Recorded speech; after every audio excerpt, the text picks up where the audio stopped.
My dear all students and viewers, welcome on my YouTube channel. पिछले class में valuation of shares का 2 method complete हो चुका था, तीसरा अभी चल रहा जिसका नाम है fair value method. Fair value method में पहले भी कल बताया गया था प्रीवियस क्लास में कि ये दोनों मेथड का मिक्सिंग है। आज हम लोग जो क्वेश्चन शुरू करेंगे, आज लेक्चर जो है 12 है, CC9 वैल्यूएशन ऑफ शेयर्स यानी अंशों का मूल्यांकन, वैल्यूएशन ऑफ शेयर्स। लेक्चर 12 था, CC9 लास्ट क्लास है आज, valuation of shares.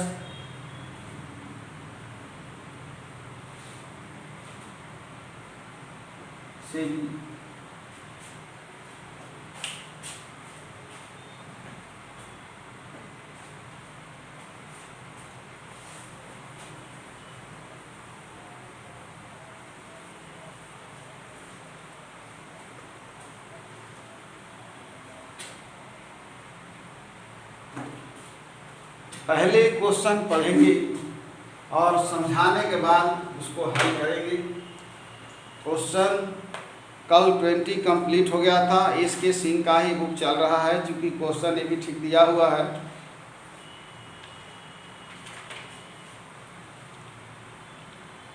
Fair value method है। पहला क्वेश्चन है कि 20-20 हो चुका था। क्वेश्चन है 21, the following particulars of a new company are available. The following particular निम्नलिखित विवरण जो है नई कंपनी का अवेलेबल है। Equity share capital 10,000, equity share of 10 is fully paid है, मतलब ये पूरा भुगतान कर दिया गया। 10,000 × 10 1 लाख का होगा। 1,000 12% preference share of 100 is fully paid, ये भी 1 लाख का हो गया। पूर्वाधिकार अंश preference share capital. Reserve and surplus दिया हुआ है 15,000। एक्सटर्नल लायबिलिटी दिया हुआ है 12 और 6 18,000। Average normal profit after taking after taxation अर्नेड each year by the company 28,500। ये अर्निंग यील्ड मेथड में इसका प्रयोग किया जाएगा। 28,500 रुपया लेंगे और इसमें से जो प्रॉफिट में से घटाएंगे, assets of the company include fictitious assets, ये तो एसेट्स में से घटेगा, उसमें इंक्लूड है। The average normal rate of return नीचे दिया हुआ। द फेयर और normal rate of return in respect of the equity share of the types of the company ascertain at 10%। Calculate the fair value of equity share. इसमें fair value of equity share निकालना है। Fair value तभी निकलेगा जब हम दोनों method से intrinsic value और दूसरा अर्निंग यील्ड मेथड से निकाल लेंगे। तो अर्निंग यील्ड मेथड में 28,500 रुपये का प्रयोग किया जाएगा। अब ये चलते हम लोग यहाँ पर एक नज़र डालने की ज़रूरत है कि केवल दिया हुआ है लायबिलिटी, तो 2 तरीका है, यानी total liability equal to total assets होता है, यानी अकाउंटिंग इक्वेशन के आधार पर कुल संपत्तियां कुल दायित्व के बराबर होती है, उसी आधार पर हम यहाँ लेंगे।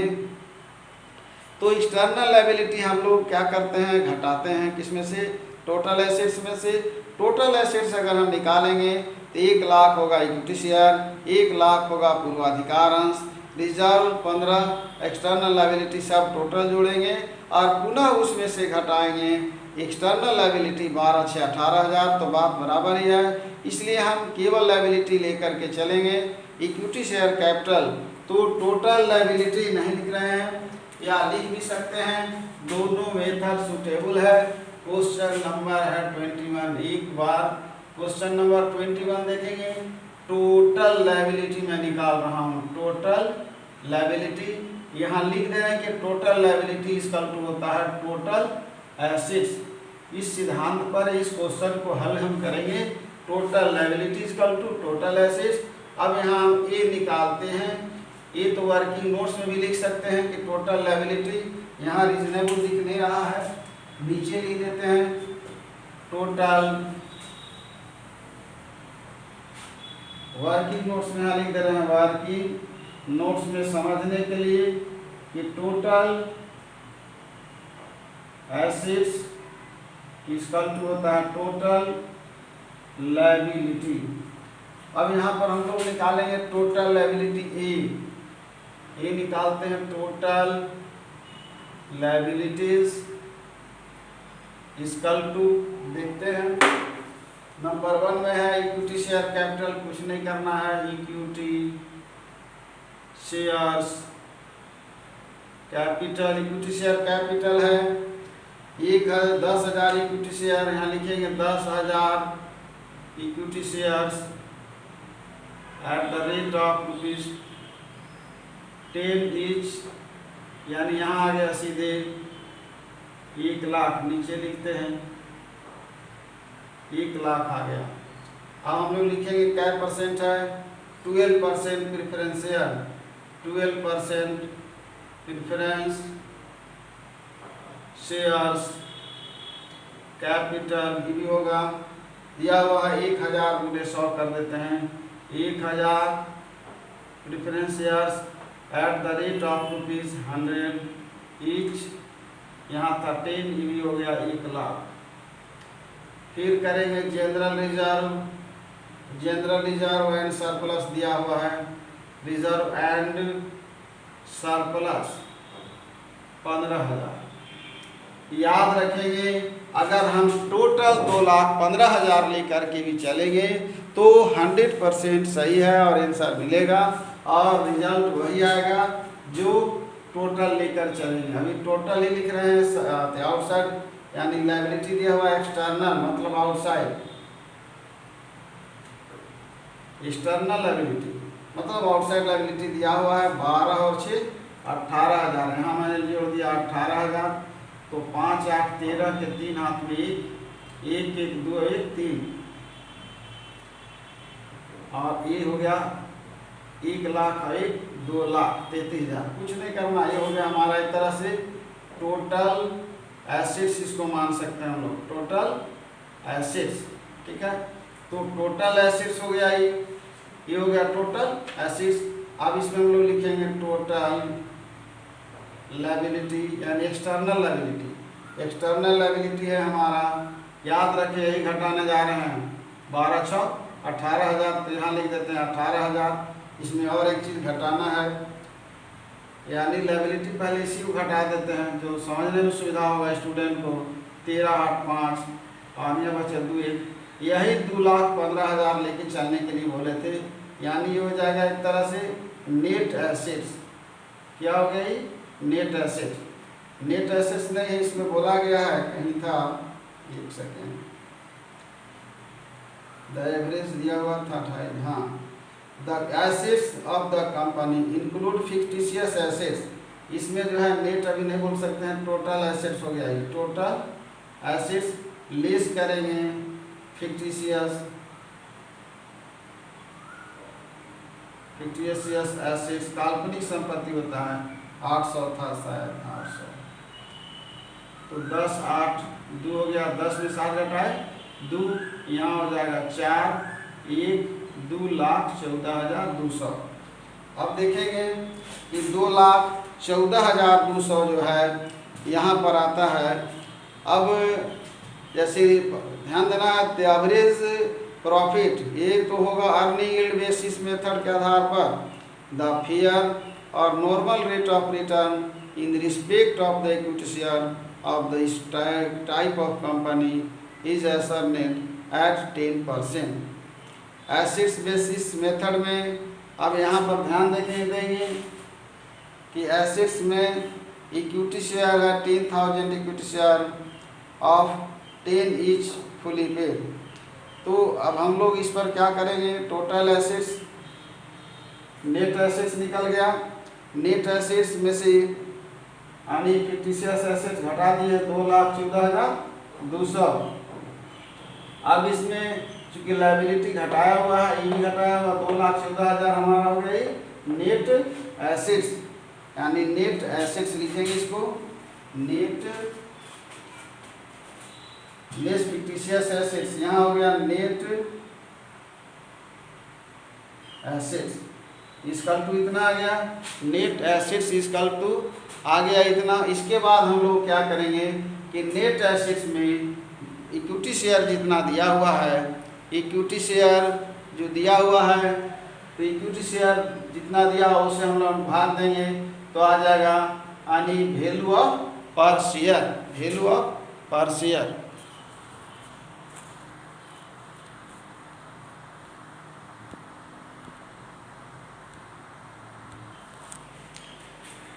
याद रखेंगे कि इस प्रश्न में चूंकि टोटल एसेट्स किसके आधार पर निकाला गया है, यह स्पष्ट है कि लायबिलिटी के आधार पर निकाला गया है। तो लायबिलिटी के आधार पर निकाला गया है तो इस बात को ध्यान रखेंगे कि प्रेफरेंस शेयर जो कैपिटल होगा वो भी एक क्रेडिटर की तरह होता है। तो हम लोग चूंकि निकालने के लिए यहाँ तो लिख दिए, लेकिन ये जो प्रेफरेंस शेयर कैपिटल है 1 लाख ये घटेगा, चूंकि अभी हमको इक्विटी का निकालना है, ऐसे टोटल का निकालना नहीं है, टोटल कैपिटल का नहीं निकालना। किसका निकालना क्वेश्चन में बोल रहा है द फेयर और normal rate of return in respect of equity share of this type of company.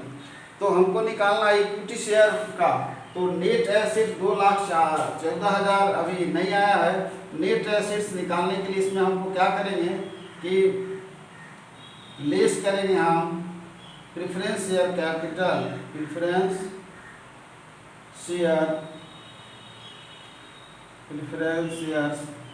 Capital 1 lakh घटा देंगे, अब हो जाएगा ये 14,200 यानी 1,14,200 जो आया ये आया यानी अवेलेबल फॉर, ये हो गया इक्विटी शेयर होल्डर यानी हो गया नेट एसेट्स, नेट एसेट्स हो गया 1,14,200 ये हो गया। अब ये किसके लिए अवेलेबल फॉर हो गया इक्विटी शेयर्स होल्डर, तो इक्विटी शेयर होल्डर के लिए हो गया। अब करते का हम लोग कि अब हम लोग निकालेंगे, क्योंकि इक्विटी शेयर होल्डर का 10 के हिसाब से दिया हुआ था, यहाँ 10,000 शेयर है, वैल्यू ऑफ पर शेयर, वैल्यू ऑफ पर share of equity shares holder, equity share holder का यहाँ आ गया 1,14,000, ये अभी एसेट्स मेथड है, 1,14,000 बटा 10,000 3 4 1 2 3 4 यानी 11.14। ये जो मेथड चल रहा है ये टोटल लायबिलिटी निकाल रहे हैं। पहला हम लोग यहाँ लिख देते हैं हेडिंग में assets valuation method, assets valuation method, क्योंकि टोटल लायबिलिटी के आधार पर मैंने निकाला है, तो याद रखेंगे। फिर से इसको क्लियर करते हैं। पहले क्वेश्चन इसको मिटा देते हैं, क्योंकि अभी दूसरा में विधि लेना हमको। अब अर्निंग और यील्ड मेथड के आधार पर लेंगे, अर्निंग और यील्ड मेथड। दूसरा हो गया ए, बी लेके चलेंगे अर्निंग और यील्ड और अर्निंग मेथड या बेसिस।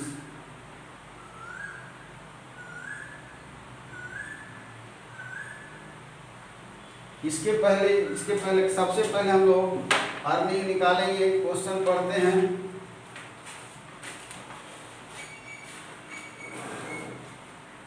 दिया हुआ है प्रॉफिट दिया हुआ है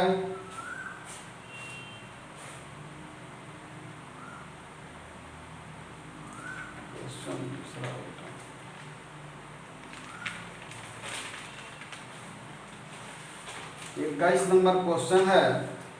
नीचे है the average normal profit after जो है टैक्सेशन घटाने के बाद अर्नेड each year by the company 28,500। Profit दिया हुआ 28,500। अब याद रखना है कि हमको किसका निकालना है। The following particular of a new company are available. Equity share capital दिया हुआ है, 1012% प्रेफरेंस शेयर है। तो याद रखना है कि ये प्रेफरेंस डिविडेंड घटेगा, तभी हमको निकालना है profit of equity share. Profit of equity share holder, profit of equity share holder का निकालना है। Profit of equity share holder. तो यहाँ पर और कुछ है नहीं, द फेयर दिया हुआ है, लेस करेंगे डिविडेंड और preference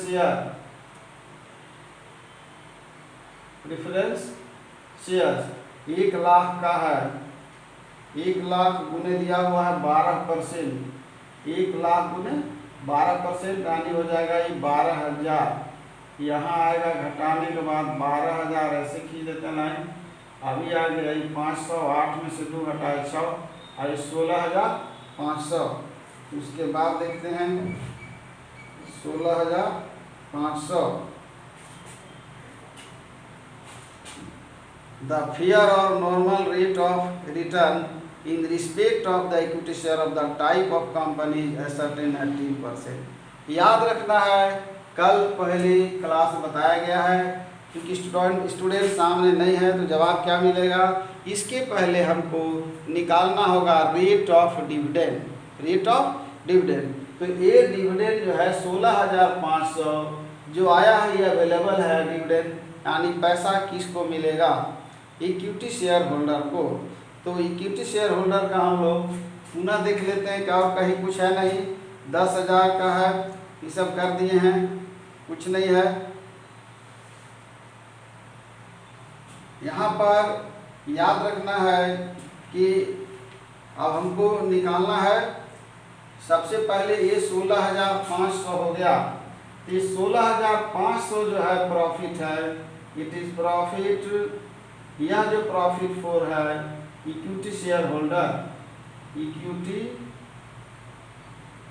shares holder, equity share holder, यानी ये जो प्रॉफिट दिया हुआ इक्विटी शेयर होल्डर का, इसमें और किसी का शामिल नहीं है। कारण है कि नेट प्रॉफिट जो है, यहाँ पर ध्यान देंगे, टोटल प्रॉफिट 28,500 है, जिसमें प्रेफरेंस शेयर का घटा दिया 12,000, तो इक्विटी शेयर होल्डर का निकल गया। अब यहाँ पर हमको निकालना वैल्यू ऑफ पर शेयर, वैल्यू ऑफ पर shares of equity share holder, of equity share holder. यहाँ रेट ऑफ डिविडेंड भी निकालने की जरूरत नहीं है, कारण ये जो है आ गया, ये सीधे हम लोग निकाल दे रहे हैं इसको। 16,500, 16,500। अब यहाँ पर ध्यान देंगे कि 10,000 इक्विटी शेयर है, 10,000 इक्विटी शेयर है।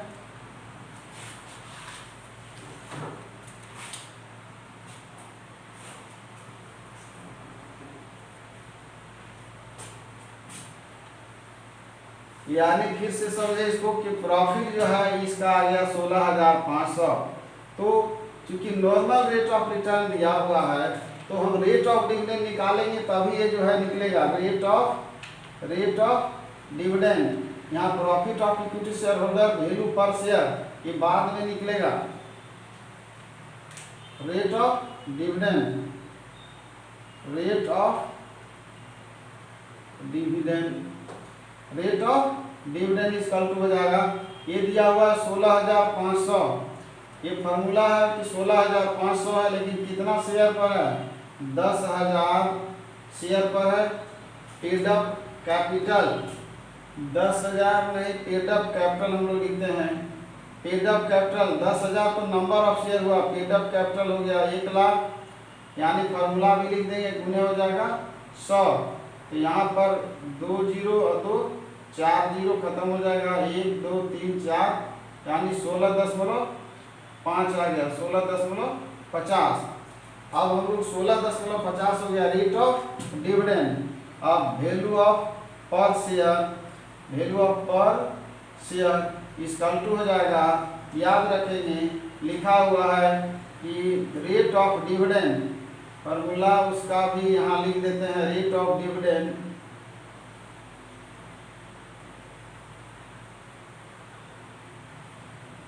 यहाँ लिख देते हैं, रेट ऑफ डिविडेंड, डिविडेंड को इक्वल टू हो जाएगा डिविडेंड,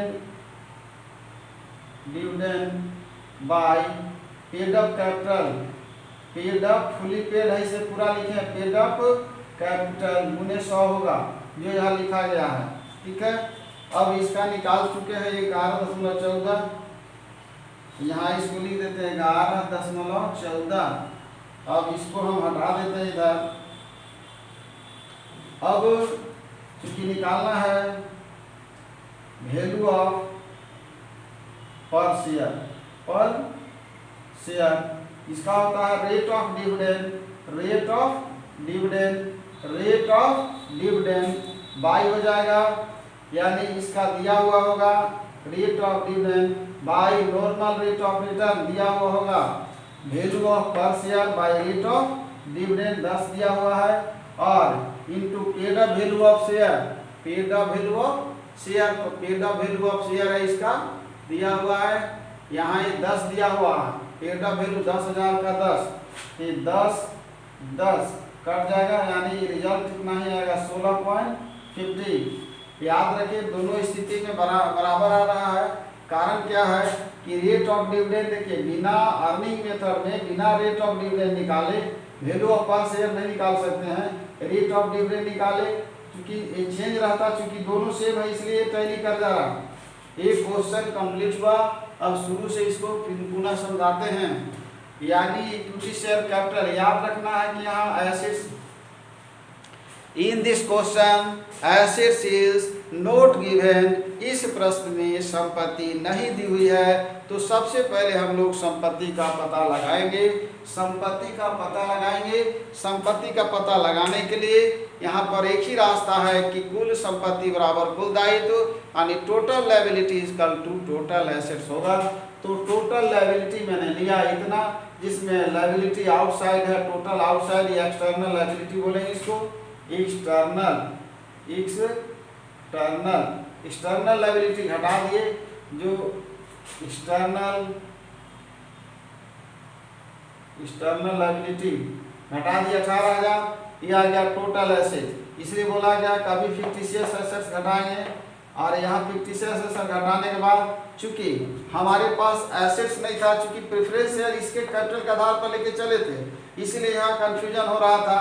चूंकि ध्यान में है टोटल एसेट्स मेथड में सब घटाने के बाद नेट एसेट्स आता है, लेकिन यहाँ पर तो प्रेफरेंस शेयर कैपिटल लेके चले हैं, ये भी एक क्रेडिटर होता है, प्रेफरेंस शेयर कैपिटल भी एक क्रेडिटर होता है, एक कंपनी का हिस्सेदार नहीं होता बल्कि लेनदार होता है, तो इसलिए इसको घटा दिया गया 1 लाख। अब जो बचा ये नेट एसेट्स वो है 1,14,200, अवेलेबल फॉर लिखा हुआ इक्विटी शेयर होल्डर, ये इक्विटी शेयर होल्डर के लिए बच रहा है वैल्यू ऑफ पर शेयर, यानी इसका फार्मूला है कि 1,14,000, यानी जो बचा इसका अवेलेबल है, और नीचे आ गया 10,000 है, यानी 11.14। ये नेट एसेट्स मेथड में ऐसे निकाला जाता है। और यहाँ निकालने के लिए क्या है कि rate of dividend, rate of dividend normal return दिया हुआ रहेगा, तो रेट ऑफ डिविडेंड निकालने के लिए याद रखना है कि प्रॉफिट में से हमारा ये प्रॉफिट जो है दोनों का है, equity share holder and preference share holder दोनों का है, तो दोनों में से इसका घटा दिए तो केवल इक्विटी शेयर होल्डर का हो गया। अब इक्विटी शेयर होल्डर को कितना % डिविडेंड मिल रहा है ये पता करेंगे। रेट ऑफ डिविडेंड का मतलब कितना % मिल रहा है, तो 16,500 रुपया मिल रहा है, उसको कितना पर 1 लाख पर, तो प्रतिशत में आ गया 16.50%। अब निकालना है रेट ऑफ डिविडेंड, तो फॉर्मूला लिखा हुआ है वैल्यू ऑफ पर शेयर इक्वल टू यानी रेट ऑफ डिविडेंड। यहाँ भी जगह नहीं होने कारण ऐसा करना पड़ा। Rate of dividend Bata normal rate, पहले क्वेश्चन में लिखा गया फॉर्मूला, ये आ गया 16.50। अब ये जो है कंप्लीट हुआ, लेकिन अभी निकालना है फेयर वैल्यू, निकालना दोनों को जोड़ेंगे और 2 से भाग देंगे। इसको मिटाते हैं।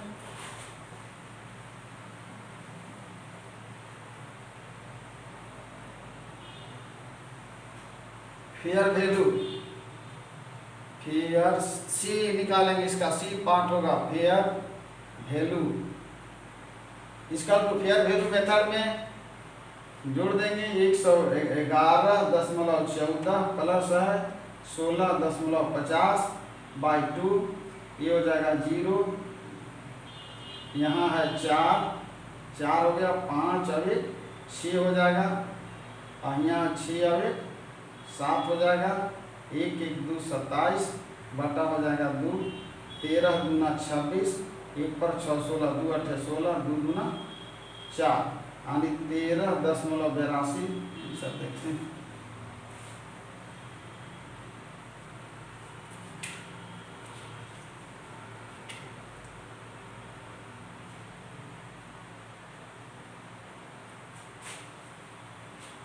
सोलह 11.50 और 11.42, 11.42 घटाने में कहीं गलती, लिखने में मिस्टेक हुआ, कहीं फिर से देखना पड़ेगा।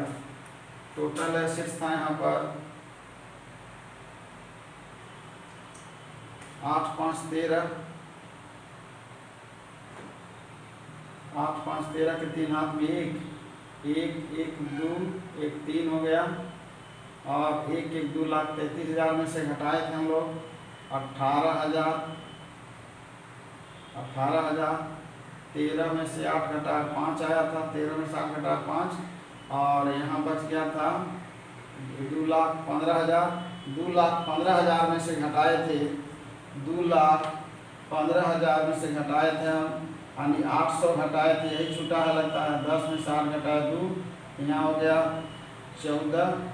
2,14,000, जिसमें घटाए थे 1 लाख, अब आया था 1,14,200। यहाँ ही गड़बड़ी हुआ है, छूट गया लिखने से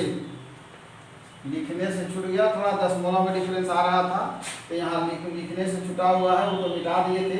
1,14,200 आया है।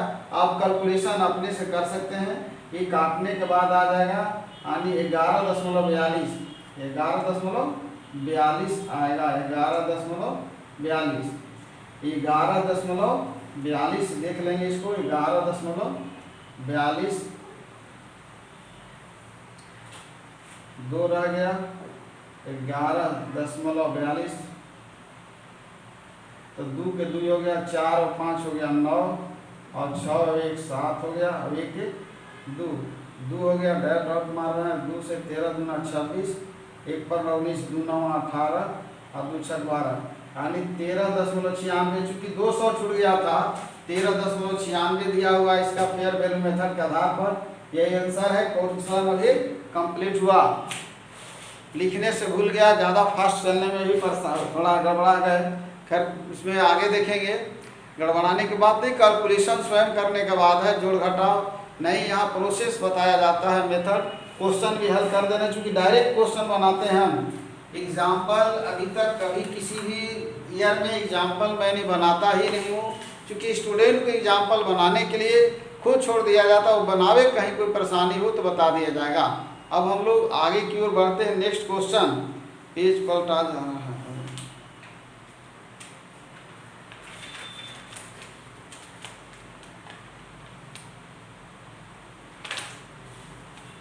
नेक्स्ट है, पुनः एक बार इसको हम रिपीट करते हैं। रिपीट कुछ नहीं करना है, चूंकि सब ऑलरेडी दिया हुआ है। पहले समझा दिए कि टोटल लायबिलिटी के आधार पर टोटल एसेट्स निकाला गया है। टोटल एसेट्स में चूंकि प्रेफरेंस शेयर कैपिटल को भी मैंने जोड़ दिया है, तो प्रेफरेंस शेयर कैपिटल चूंकि वो लायबिलिटी में यहाँ पर शामिल है कुल निकालने के लिए, लेकिन वो इक्विटी शेयर होल्डर का पता करना है, तो उसमें से घटा दिए इक्विटी प्रेफरेंस शेयर्स को, तो निकल गया था इक्विटी शेयर होल्डर का। ये सब हो गया है। नेक्स्ट क्वेश्चन देखते हैं हम लोग। द फॉलोइंग पार्टिकुलर्स ऑफ ये हो गया net assets and earning capacity method 22 है। द फॉलोइंग 21 बन चुका है। The following particulars are available in a relation to a company. Capital है 450, 6% preference share of 100 is fully paid, यानी 100 से गुना करेंगे 450 को। 4500 equity share of 10 is fully paid. 4500 को 10 से गुना करेंगे तो 45,000 होगा इसका, और उसका भी हो जाएगा 100 से गुना करें 3 जीरो होगा, वो भी 45,000 ही होगा। एक्सटर्नल लायबिलिटी दिया हुआ 7,500, रिजर्व एंड सरप्लस दिया हुआ 3,500। The average normal profit after taxation अर्नेड every year by the company दिया हुआ 8,505। ये लेकर के चलेंगे जिसमें 8,500 होगा, और इसमें प्रेफरेंस शेयर्स का डिविडेंड घटाएंगे। आगे बढ़ते हैं। The normal profit earned on the market value of equity share fully paid of the same type of company 9% दिया हुआ है। Calculate the value of each type of shares by number 1 the net assets method assuming that out of the total assets those worth ₹350 are fictitious and the earning capacity method. याद रखना है कि total assets कैसे निकालेंगे। पहले बताया गया था कि निकालने के लिए कि टोटल एसेट्स में सबसे पहले हम लोग रिजर्व एंड सरप्लस जो दिया हुआ है वहाँ पर हम लोग अभी जोड़े थे। यहाँ इसी तरह से यहाँ पर भी चलेंगे। जैसे ये निकाले हैं कैपिटल, यहाँ निकाले जनरल रिजर्व, एक्सटर्नल लायबिलिटी को अगर छोड़ देंगे चूँकि घटाना ही है तो इसलिए इसको ये छोड़ देंगे, और उसमें से डायरेक्ट क्या करेंगे हम लोग फिक्टिशियस एसेट घटा देंगे और फिर प्रेफरेंस शेयर्स कैपिटल घटा देंगे, और घटाने के बाद में आएगा हम उसको वैल्यू ऑफ पर शेयर निकल जाएगा। क्वेश्चन सेम है, उसी तरह से थोड़ा सा चेंजिंग है। 22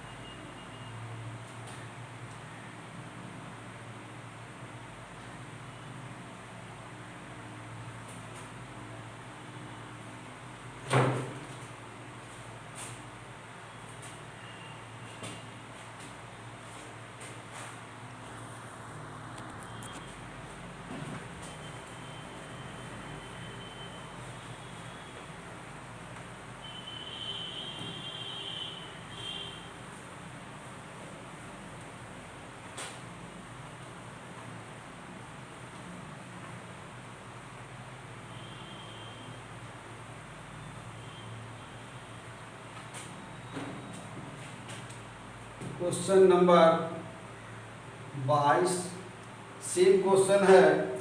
बनाने के पीछे रीजन है कि जो क्लियर नहीं हुआ होगा पुनः स्पष्ट हो जाएगा। The following particular are available in relation to a company. तो सबसे पहले हम लोग इसको यहाँ पर लिख देते हैं कि जो मेथड चलेगा ये पहला वो नेट एसेट्स मेथड या एसेट वैल्यूएशन मेथड होगा। नेट एसेट्स मेथड यानी टोटल लायबिलिटी निकालेंगे हम लोग। टोटल लायबिलिटी में सबसे पहले लिखेंगे 450 equity share capital 450 at the rate of equity shares capital 450 at the rate of rupees बोलते 100 ईच है। ये हो गया 4,500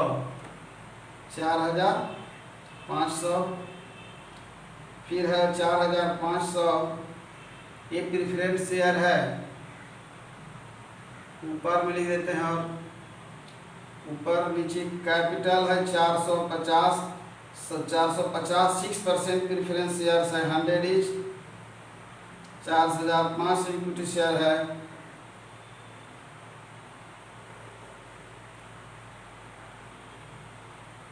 यहाँ होगा preference shares capital 450 at the rate of है 450 at the rate of 100 is fully paid हो गया।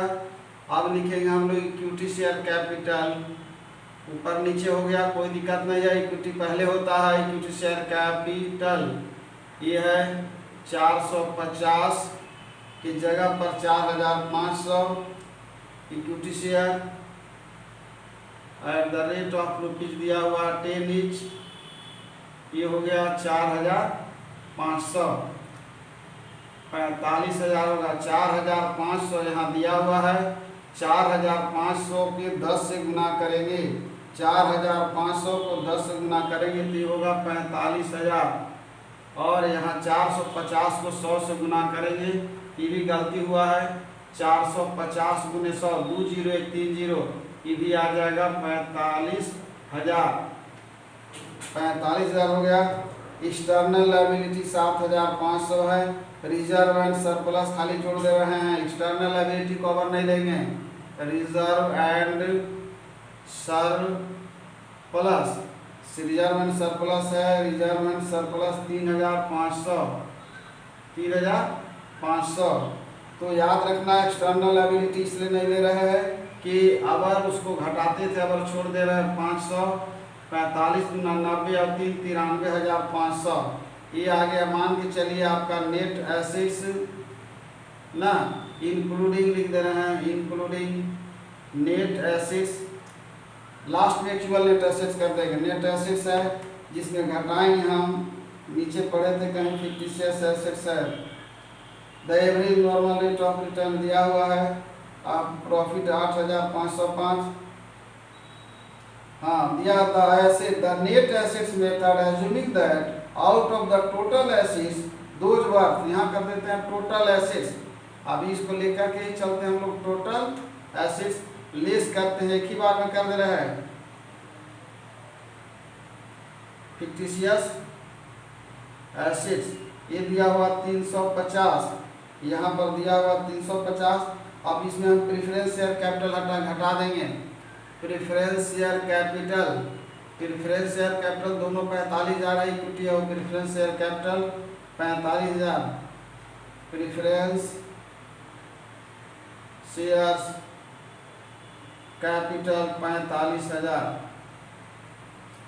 ये हो गया 45,350, 0 10 5 5 4 और 3 1, 13 में से 5 घटाए हो जाएगा 8, 13 में से 5 घटाए 8 हो जाएगा, यहाँ 8 में से 4 घटाए 4, 48,150। अब इसमें से देखते हैं पुनः एक बार, एक्सटर्नल लायबिलिटी दिया हुआ है 4,500 इक्विटी शेयर ऑफ 10 इच, ये हो गया फॉर इक्विटी शेयर होल्डर, ये हो गया for equity share holder available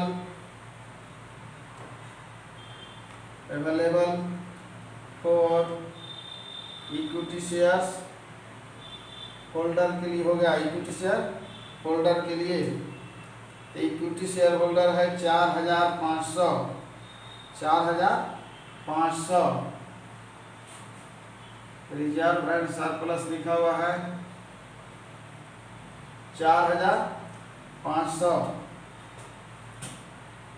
value of पर शेयर इसका हो जाएगा 48,150 बटा कर देते हैं हम लोग 4500 है, 4500 तो 2 0 1 0 कट गया, यहाँ हो गया 45 से भाग देना हमको, 45 से का 45, 3 पर 1 31 भाग में जाएगा, यहाँ 0 हो जाएगा, 45 1 का 45,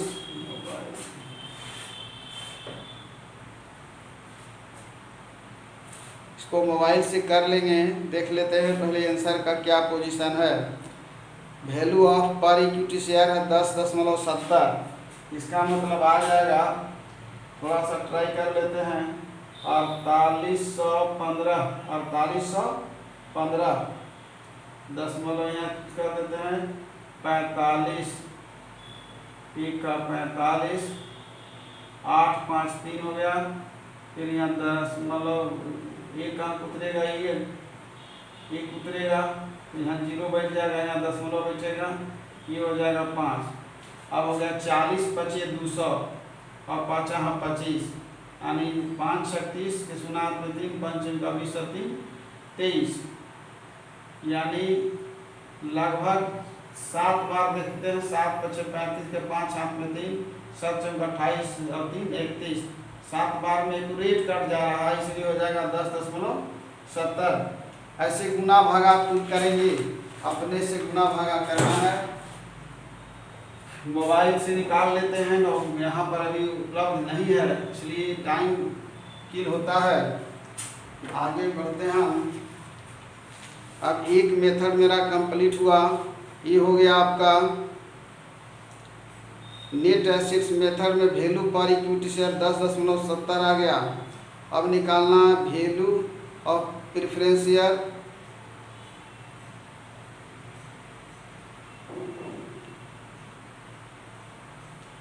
पहला था calculate the value of each type of shares by the net assets method assuming that the out of the total assets. यहाँ पर प्रेफरेंस डिविडेंड निकालना है, तो डिविडेंड प्रेफरेंस का जो है प्रेफरेंस शेयर्स ऑन डिविडेंड, तो कहाँ पर घटाए हैं वो तो उसमें पता चलेगा, क्योंकि प्रेफरेंस डिविडेंड वहाँ निकालेंगे हम लोग 45,000 का 6% जो अभी ले करके चलेंगे, उसमें से ये घटेगा 4,450 है और 100 ईच, यानी 450 को 100 से गुने 45,000 का 6%, 45,000 का 6%। ये हो गया नेट एसेट्स मेथड। अब दूसरा है earning capacity method. Earning capacity method B लिखेंगे हम लोग। बी में है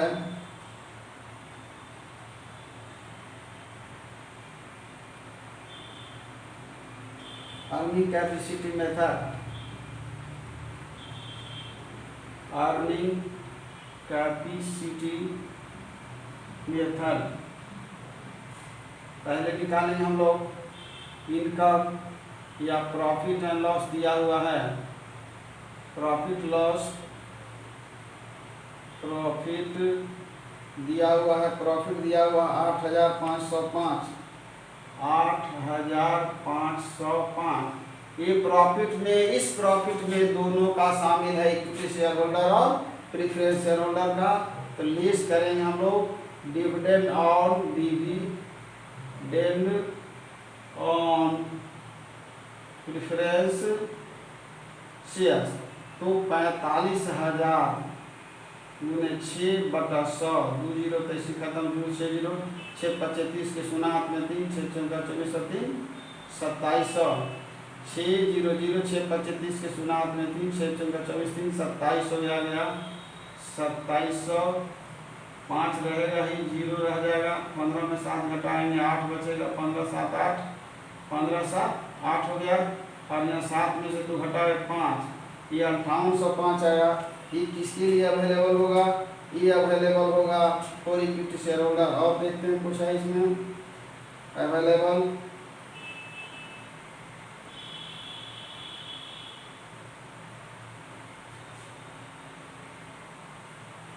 $2,700 घटाने के बाद ये हो गया available, available for equity shares holder. अब हमको निकालना है rate of dividend. Rate of dividend formula बताया गया है। ये जो प्रॉफिट है केवल इक्विटी शेयर होल्डर का 5805 बटा हो जाएगा इसका अपना पेड अप कैपिटल है 45,000, पेड अप कैपिटल हो गया 45,000 गुने हो जाएगा 100, 2 0 गायब कर दिए, यहाँ 1 0 यहाँ गायब कर दिए। अब आ गया यहाँ पर 580.5, परेशानी है, 580.5 भाग दे करके मिटा देंगे। 580.5 है। यहाँ पर हम लोग लिखेंगे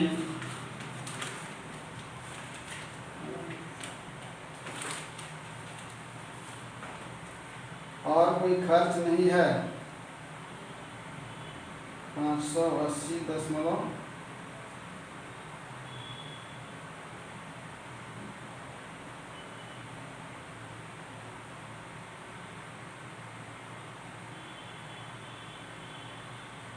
प्रेफरेंस डिविडेंड हटा दिए हैं, अवेलेबल है वहाँ। और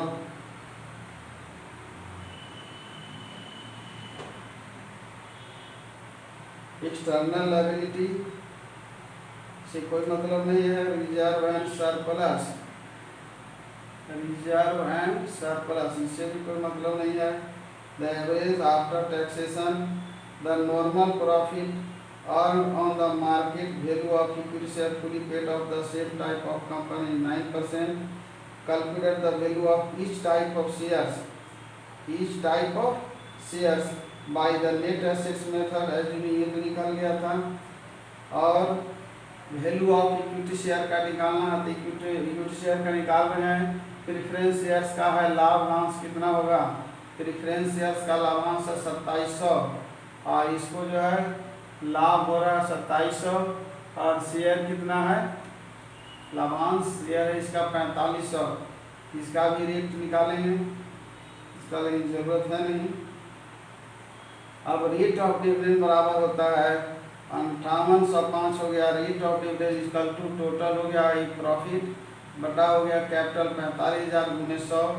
भाग दे करके देखते हैं इसको 45 से, तो 45 से हो जाएगा 45 का 45, यहाँ रह जाएगा 45। 8 में से 5 घटाया 3 हो जाएगा। 8 में से 5 घटाया 3 और 5 में से 4 घटाए 1 और यहाँ हो गया 130।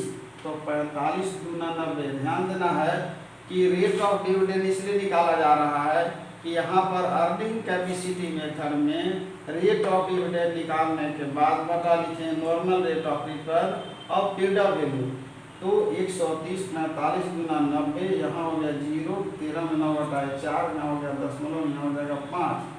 आगे 45 यहाँ 450, 8 बार लिख सकते हैं या 9 बार। अभी अनुमानित चूंकि क्या दिया है यहाँ 12.0 आता है, देखते हैं कहाँ गड़बड़ी हो रहा है। 45 से का 45 13 आ गया 130, 45 गुना 90 तो 0 हो गया 13 9 4 40, 40 बचा। अब यहाँ पर हम लोग दशमलव बैठाए 5 उतारे हैं तो 5 यहाँ लिखेंगे हम लोग 5, तो 12.7 या लगभग कुछ आ रहा है 12.7।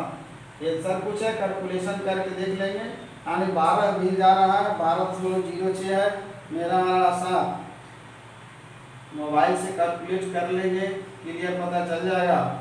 ये आ गया, हम वही आंसर लिख देंगे क्योंकि बाहर जो पहले का जो डिजिट मिल रहा है, जो पहले का डिजिट मिल रहा है तो बाद वाले डिजिट को आप कैलकुलेट करके देख लेंगे। यहाँ हम लिख देते हैं 12.6 या 7 12.06। इसके आधार पर देखेंगे कैलकुलेट कर लेंगे। पैसा में इधर उधर हो। रेट ऑफ डिविडेंड अब हमको निकालना वैल्यू पर शेयर, तो फार्मूला पहले बताया जा चुका है। रेट ऑफ डिविडेंड ये हो गया 12.06 या जो भी हो 7 होगा। तो यहाँ वैल्यू पर शेयर इसका टू हो गया 12.6 बटा रेट ऑफ डिविडेंड 9 था, गुने दिया हुआ था इसका हमको निकालना है। रेट पेड अप वैल्यू 100 है इसका। पेड अप इक्विटी शेयर का पेड अप नहीं 10 है, पेड अप है 10 दिया हुआ है। इक्विटी शेयर इस 100 है इसका, प्रेफरेंस शेयर का इसका है 10। तो यहाँ गुना करेंगे तो 120 आ जाएगा। 120.6 आएगा बटा 9, तो 9 1 का 9 हो जाएगा। बचा यहाँ पर 3 पर 29, 9 दिया 27 हो जाएगा। 13 9 117, 3 पर 6 36, 9 चौका 36, 9 चौका 36। वैल्यू पर इक्विटी शेयर दिया हुआ अर्निंग कैपेसिटी मेथड में वैल्यू पर इक्विटी शेयर 13.4 दिया हुआ है, ये 13.4 दिया हुआ है, मतलब value per share equity share भी दे दिया, मतलब दो मेथड ये कंप्लीट हो गया। अब इसको हम लोग एक फेयर वैल्यू मेथड निकाल रहे हैं, फेयर वैल्यू। अब फेयर वैल्यू निकालेंगे, एक बार बताते हैं।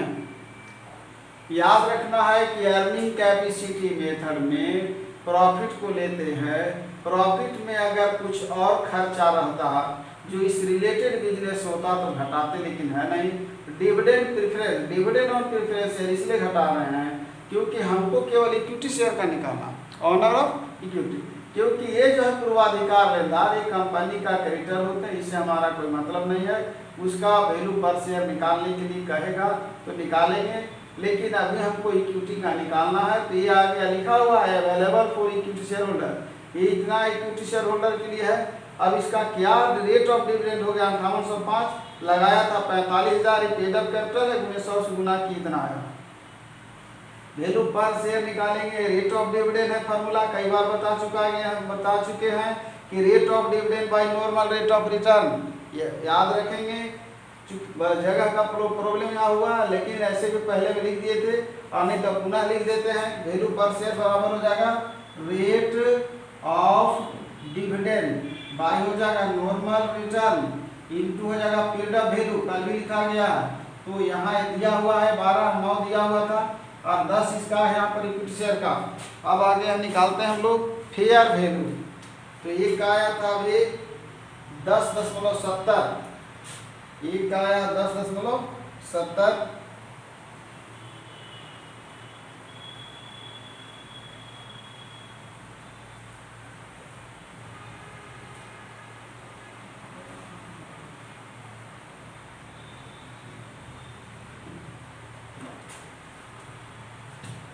Fair value. फेयर वैल्यू निकालने के लिए नेट एसेट्स मेथड है,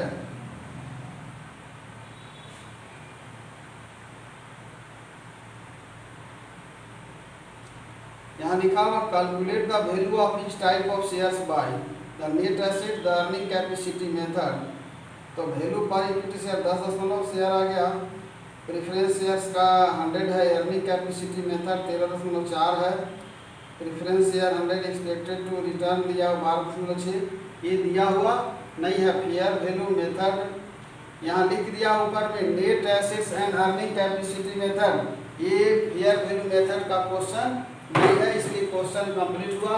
अगर निकालना रहता तो फेयर वैल्यू हम लोग दोनों को जोड़ देते, इसकी जरूरत नहीं है। क्वेश्चन में नहीं बोल रहा, क्वेश्चन जो बोल रहा है उतना तक हल कर दिया गया है। साफ बोला है कि अर्निंग कैपेसिटी मेथड के आधार पर दोनों का अलग अलग वैल्यू ज्ञात करने के लिए बोला है, एक नेट एसेट से और दूसरा अर्निंग कैपेसिटी मेथड से। यानी अब एक नेक्स्ट क्वेश्चन देखते हैं हम लोग, एक इससे रिलेटेड और देखते हैं कोई क्वेश्चन है तो, और नहीं तो आज यहीं पर इसको एंड करना है। अब नेक्स्ट क्योंकि 12 लेक्चर था वैल्यूएशन ऑफ शेयर और वैल्यूएशन ऑफ गुडविल का, तो ये पूरे कंप्लीट भी हो चुका है, बहुत सारे क्वेश्चन भी हल कर दिए गए हैं।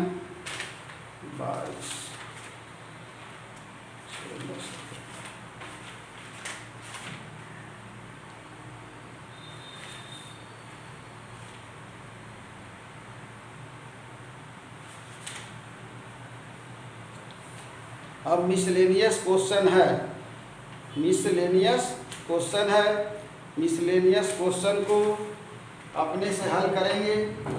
आज चूँकि अब ये लेक्चर यानी क्लास जो आपका टॉपिक चल रहा था valuation of goodwill and valuation of shares, आज एंड है, इसलिए स्टार्टिंग से लेकर के लास्टिंग तक पूरे मैं एनालिसिस कर दे रहा हूँ।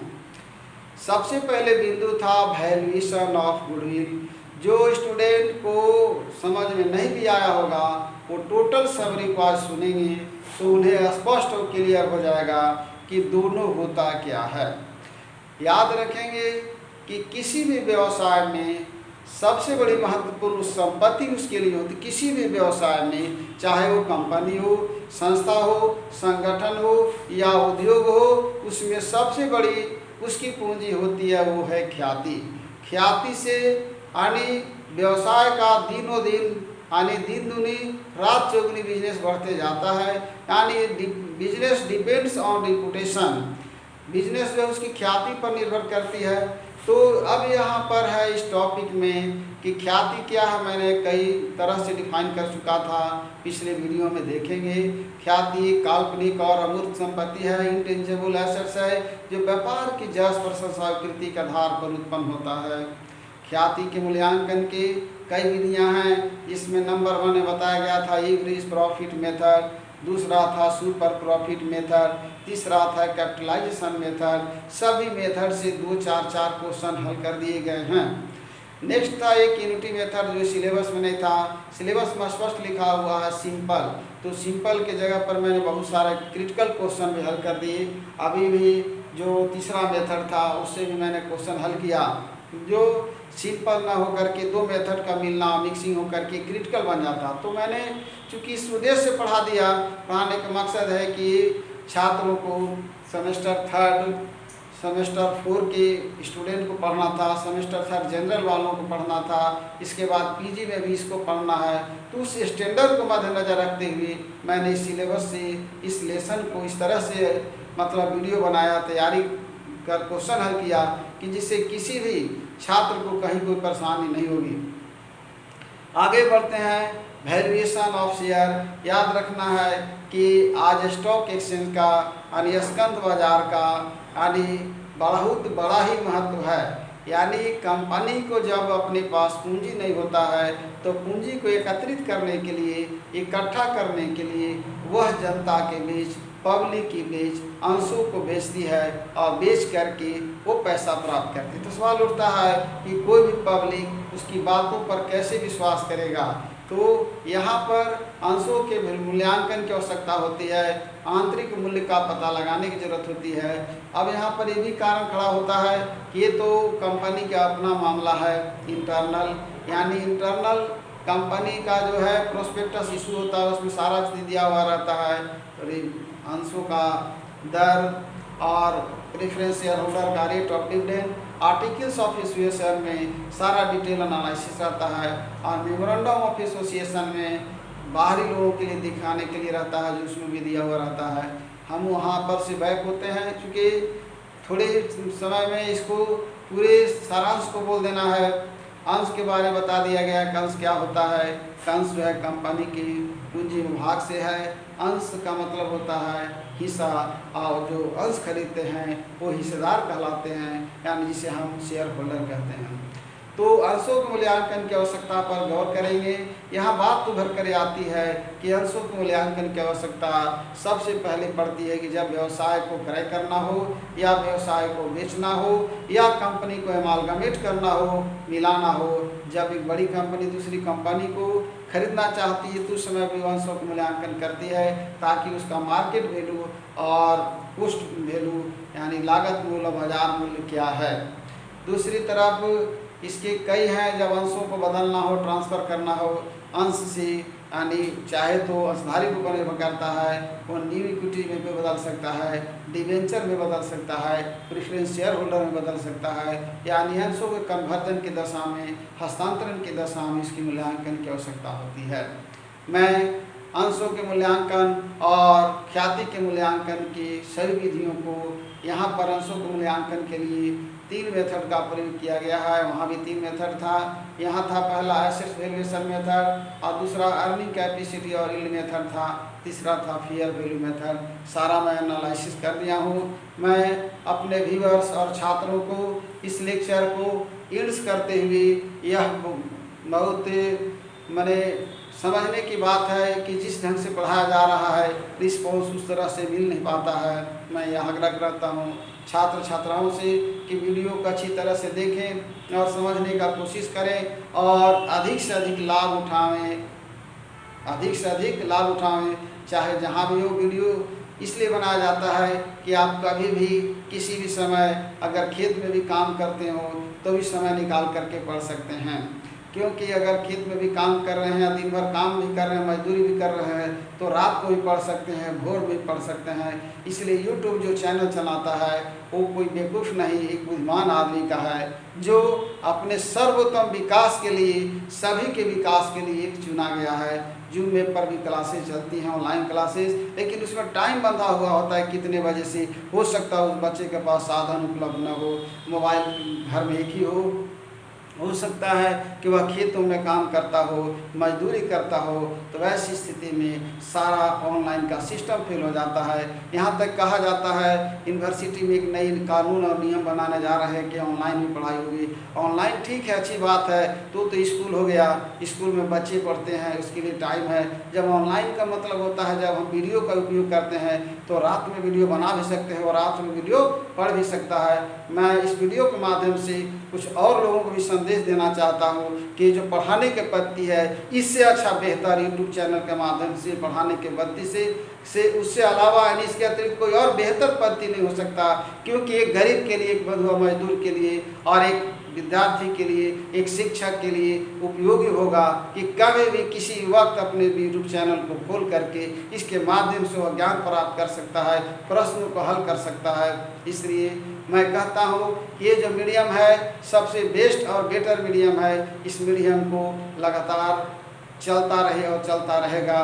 भले हमारे यूनिवर्सिटी से कोई अगर नई दिशा निर्देश हो तो अलग कर दिया जाए, एक अलग मतलब है, लेकिन यूट्यूब चैनल जो चल रहा हो चलता रहेगा, जो चलने वाला हो चलता ही रहता है, और जहां बंद करने वाले लोग हो बंद करेंगे। मैं इतनी बातों को कहकर मैं आज इस लेसन को इन करते हुए अपने सभी विद्यार्थियों, छात्र छात्राओं और व्यूअर्स को बहुत बहुत धन्यवाद देता हूँ।